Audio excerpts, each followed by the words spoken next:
नमस्ते दोस्तों, मैं डॉक्टर धीरज भत्ते, हिंदी विभाग प्रमुख, संजीवनी महाविद्यालय चापोली।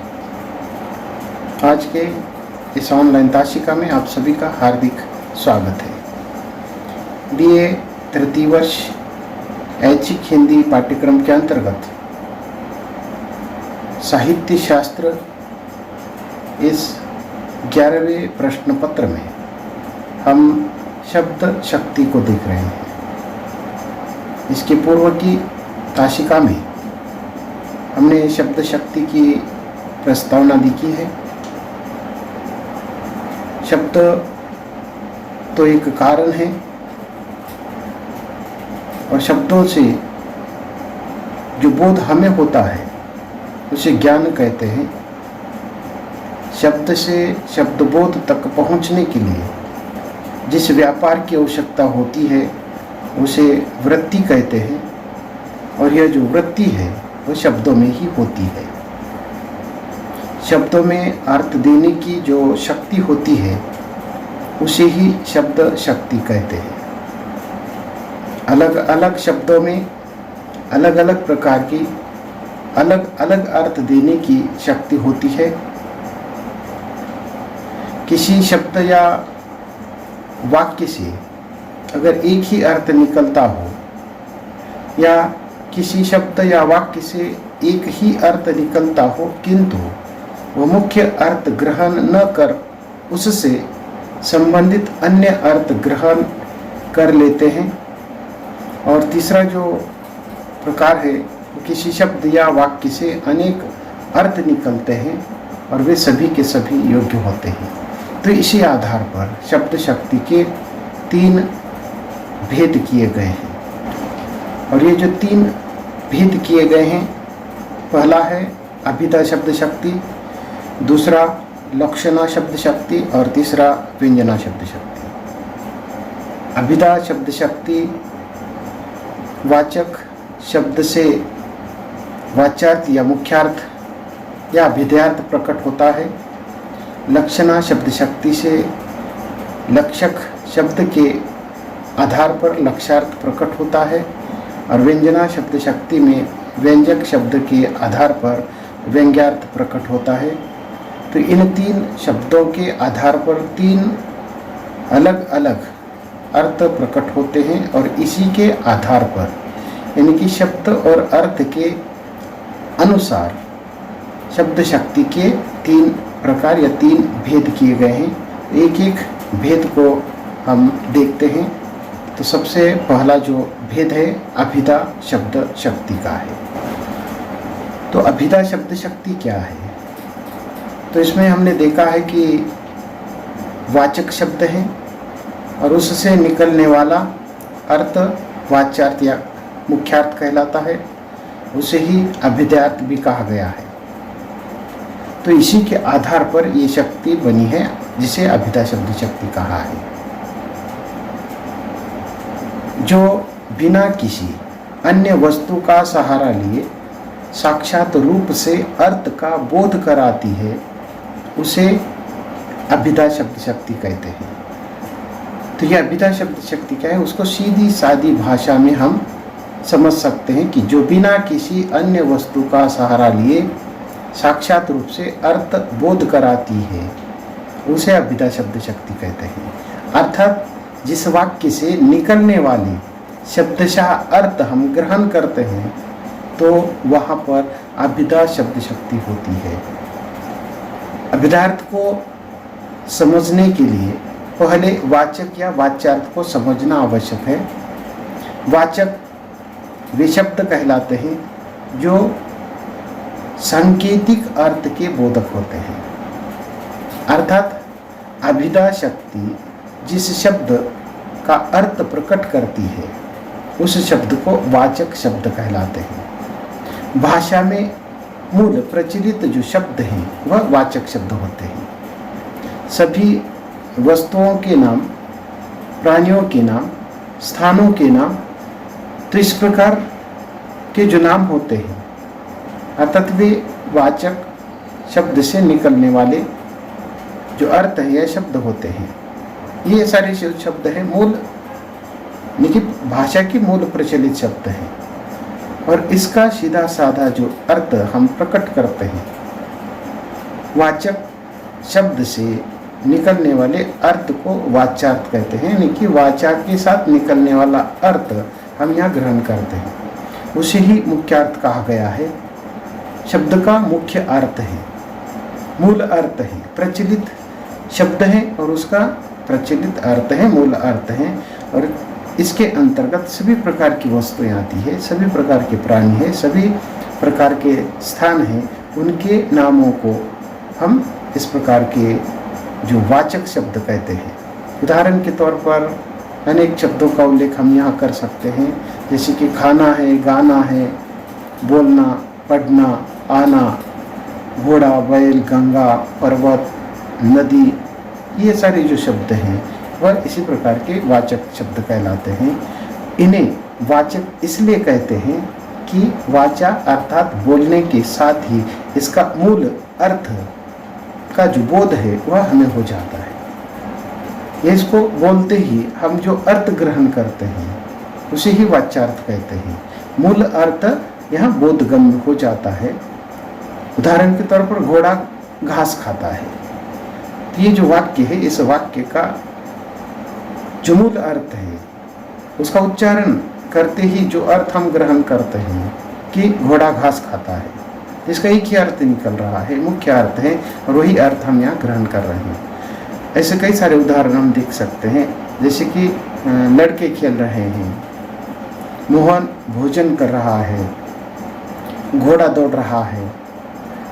तो इस प्रकार के जो वाक्य हैं, इस प्रकार के जो शब्द हैं, उसका सीधा साधा जो अर्थ हम ग्रहण करते हैं या इससे निकलने वाले अर्थ को मुख्यार्थ अथवा वाच्यार्थ कहते हैं। तो इस प्रकार हम कह सकते हैं कि ये जो अभिधा शब्द शक्ति है उसकी सीधी सादी व्याख्या इस प्रकार हम कर सकते हैं, जिस शब्द शक्ति के द्वारा शब्द के मुख्य अर्थ का बोध होता है उसे अभिधा शब्द शक्ति कहते हैं। जिस शब्द शक्ति के द्वारा शब्द के मुख्य अर्थ का बोध होता है उसे अभिधा शब्द शक्ति कहते हैं। सीधा सादा ये जो अर्थ है, परिभाषा, जिस शब्द शक्ति के अंतर्गत क्या होता है, शब्द का मुख्य अर्थ हम ग्रहण करते हैं या वाक्य का मुख्य अर्थ ग्रहण जहाँ करते हैं वही अभिधा शब्द शक्ति कहलाती है। और अभिधा के द्वारा जिस शब्दों का अर्थ बोध होता है उन्हें भारतीय आचार्यों ने 3 प्रकारों में बांटा है। तो इस प्रकार ये जो अभिधा शब्द शक्ति क्या है, तो यहाँ हम क्या करते हैं, शब्दों का अर्थ बोध करते हैं जो सीधा साधा होता है, वाचा के साथ निकलने वाले अर्थ को हम यहाँ ग्रहण करते हैं, इसीलिए उसे अभिधा शब्द शक्ति कहा गया है। तो यहाँ जो शब्द हैं, इन शब्दों का अर्थ हमें बोध हो रहा है, लेकिन ये 3 प्रकार से ये जो अर्थ है हमें बोध होता है। अभिधा शब्द शक्ति के अंतर्गत हम 3 शब्दों के आधार पर अर्थ ग्रहण करते हैं। ये 3 शब्द कौन कौन से हैं, तो भारतीय आचार्यों ने जो 3 शब्दों का उल्लेख किया है उसमें एक है रूढ़ शब्द, दूसरा है यौगिक शब्द और तीसरा योग रूढ़ शब्द है। तो हम ये जो 3 प्रकार के शब्द हैं उसको भी हम देखते हैं। सबसे पहले ये रूढ़ शब्द क्या है उसकी चर्चा करते हैं। तो ये जो पहला प्रकार का जो शब्द है अभिधा शब्द शक्ति के अंतर्गत रूढ़ शब्द है। जिन शब्दों की कोई उत्पत्ति नहीं होती वे रूढ़ शब्द कहलाते हैं। उत्पत्ति है, उत्पत्ति यानी निर्मिति है, यानी कि जिन शब्दों की कोई उत्पत्ति नहीं होती है, जिन शब्दों की कोई उत्पत्ति या उसका कोई जन्म नहीं होता, उसका कोई निर्माण नहीं होता है, तो ऐसे जो शब्द होते हैं वह रूढ़ शब्द कहलाते हैं। इन शब्दों का मुख्य अर्थ हम रूढ़ी के आधार पर ग्रहण करते हैं। तो इस प्रकार के शब्दों को रूढ़ी प्रदत्त शब्द कहा जाता है। रूढ़ी प्रदत्त यानी कि रूढ़ी के अनुसार हम क्या करते हैं, यहाँ शब्दों का अर्थ ग्रहण करते हैं। इस प्रकार के शब्दों में कोई उत्पत्ति नहीं होती है, उनकी कोई उत्पत्ति नहीं होती है और ये मुख्यार्थ रूढ़ी प्रदत्त होती है। इसके जो मुख्य का अर्थ हम रूढ़ी के आधार पर हम ग्रहण करते हैं। उदाहरण के तौर पर पेड़ है, ग्रह है, तरु है, अश्व, पशु, चंद्र, घोड़ा, घर। तो ये जो शब्द हैं ये रूढ़ि प्रदत्त शब्द होते हैं। और इतना ही नहीं, तो इन शब्दों का जो मुख्यार्थ बोध है वह उत्पत्ति से न होकर रूढ़ि से होता है। तो यहाँ जो अर्थ हम ग्रहण कर रहे हैं वह उत्पत्ति का अर्थ नहीं है, तो वह रूढ़ि के आधार पर हम अर्थ ग्रहण कर रहे हैं। विशिष्ट अर्थ संकेत रूढ़ि द्वारा प्राप्त हुआ होता है। ऐसा सार्थक ध्वनि समूह रूढ़ शब्द कहलाता है। तो इस प्रकार जिस शब्द का अर्थ हम उत्पत्ति के आधार पर न ग्रहण करते हुए रूढ़ि के आधार पर हम ग्रहण करते हैं, तो ऐसा जो सार्थक ध्वनि समूह है या शब्द है वह रूढ़ शब्द कहलाता है। ऐसे शब्दों की कोई उत्पत्ति होती नहीं है, इनका मुख्यार्थ रूढ़ि प्रदत्त होता है। रूढ़ि के आधार पर हम उसका अर्थ ग्रहण करते हैं। तो इस प्रकार अभिधा शब्द शक्ति के अंतर्गत ये जो पहला प्रकार का जो शब्द है वो रूढ़ शब्द है, जिस शब्द की कोई उत्पत्ति नहीं होती है, मुख्यार्थ को हम ग्रहण करते हैं, उसका आधार क्या है? रूढ़ि है। उसको रूढ़ि प्रदत्त कहा गया है। रूढ़ि के अनुसार, जैसे कि हमारे पूर्वजों ने, हमारे पहले के लोगों ने जो अर्थ ग्रहण किया वही अर्थ हम ग्रहण कर रहे हैं। आने वाली जो पीढ़ी है वही अर्थ ग्रहण करेंगे। ये रूढ़ि के अनुसार चलता रहेगा। तो इस प्रकार रूढ़ि के आधार पर जिन शब्दों का अर्थ हम ग्रहण करते हैं वह रूढ़ शब्द कहलाते हैं। उसके बाद दूसरे प्रकार का जो शब्द है वह यौगिक शब्द है। यौगिक शब्द को योग शब्द भी कहा गया है, योग या यौगिक। तो सबसे पहले हमें योग या यौगिक का तात्पर्य या अर्थ हमें समझना होगा। योग से जो तात्पर्य है या अर्थ है वह उत्पत्ति है। उत्पत्ति के सहारे या उत्पत्ति के आधार पर शब्द के मुख्यार्थ बोध करने वाली शक्ति योग अभिधा कहलाती है या यौगिक अभिधा कहलाती है। इस तरह के वाचक शब्द योग या यौगिक होते हैं और इसकी जो उत्पत्ति है वह प्रकृति और प्रत्यय के योग से बनती है। उत्पत्ति के सहारे इन शब्दों के मूल जो अवयव है उसको अलग अलग कर उनके अलग अलग अर्थ के योग से मुख्यार्थ के बोध किए जाते हैं। तो इस प्रकार यहाँ ये जो योग शब्द है, योग के आधार पर, यौगिकता के आधार पर इन शब्दों की उत्पत्ति होती है, निर्मित होती है। तो ऐसे शब्द बनाए जाते हैं। उत्पत्ति के आधार पर हम उसका अर्थ ग्रहण करते हैं और इस प्रकार के उत्पत्तिक जो शब्द हैं वह योग या यौगिक शब्द कहलाते हैं। यहाँ योग है दो, इसके अंतर्गत एक प्रकृति है और दूसरा प्रत्यय है। प्रकृति और प्रत्यय के योग से बने हुए शब्द योग या यौगिक शब्द कहलाते हैं। और यहाँ शब्दों का जो मूल अवयव है वह अलग अलग अर्थ देता है, अलग अलग योग से उसका निर्माण होता है। और जो मुख्यार्थ को हम बोध कर रहे हैं, मुख्यार्थ को ग्रहण कर रहे हैं, वह प्रकृति और प्रत्यय के योग से बने शब्दों के आधार पर करते हैं। उदाहरण के तौर पर जैसे कि भूपति है, या दो शब्द है, एक भू और दूसरा पति है। इन दो शब्दों के योग से यह बना है, उसकी उत्पत्ति हुई है। और जो अर्थ हम ग्रहण कर रहे हैं, भूपति, भू यानी जमीन, पति यानी उसका मालिक, उस जमीन का मालिक।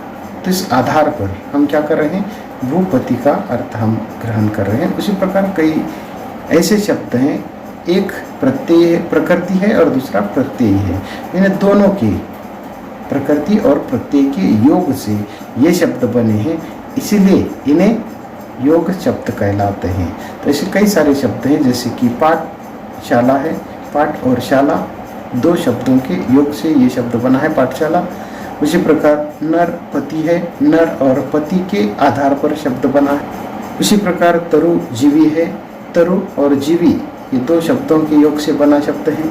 इसे कई सारे उदाहरण हम दे सकते हैं। पशु तुल्य है, पशु और तुल्य ये दो शब्दों के योग से बने शब्द हैं। तो इस प्रकार उत्पत्ति के आधार पर जहाँ मुख्यार्थ का बोध होता है वह योग शब्द कहलाता है। योग से तात्पर्य उत्पत्ति है। उत्पत्ति के आधार पर जहाँ हम अर्थ ग्रहण करते हैं वह योग या यौगिक शब्द कहलाते हैं। उसके बाद तीसरा जो प्रकार है शब्दों का वह योग रूढ़ शब्द है।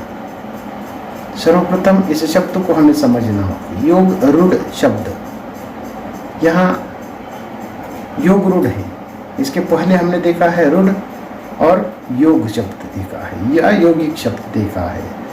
लेकिन पहला प्रकार रूढ़ शब्दों का है, दूसरा योग या यौगिक शब्द का है, और इन दोनों का मिला हुआ जो रूप है वह तीसरा है, योग रूढ़ शब्द कहलाता है। योग और रूढ़ है।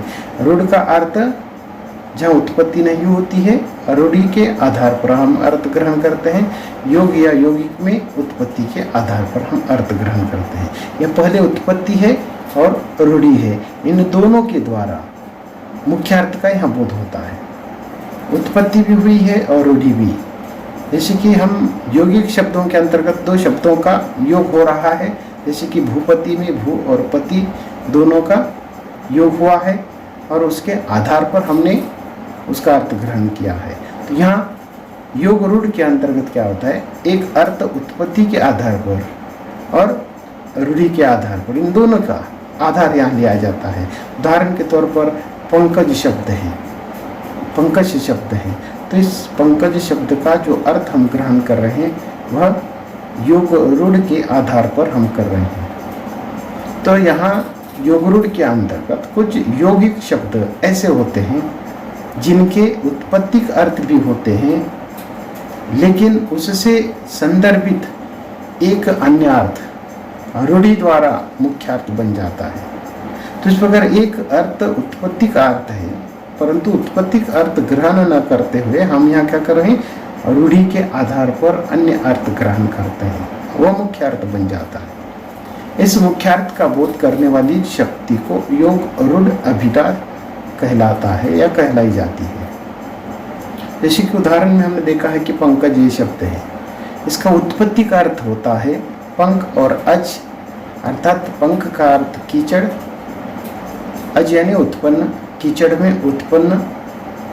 तो इस प्रकार का अर्थ होता है। हम जानते हैं कि कीचड़ से उत्पन्न कई जीव जंतु होते हैं, कई चीज़ें होती हैं, लेकिन इस प्रकार का अर्थ न ग्रहण करते हुए पंकज का रूढ़ी के द्वारा जो अर्थ हम ग्रहण करते हैं वह मुख्य अर्थ, अर्थात जो अर्थ ग्रहण कर रहे हैं वह पंकज कमल को हम कह रहे हैं।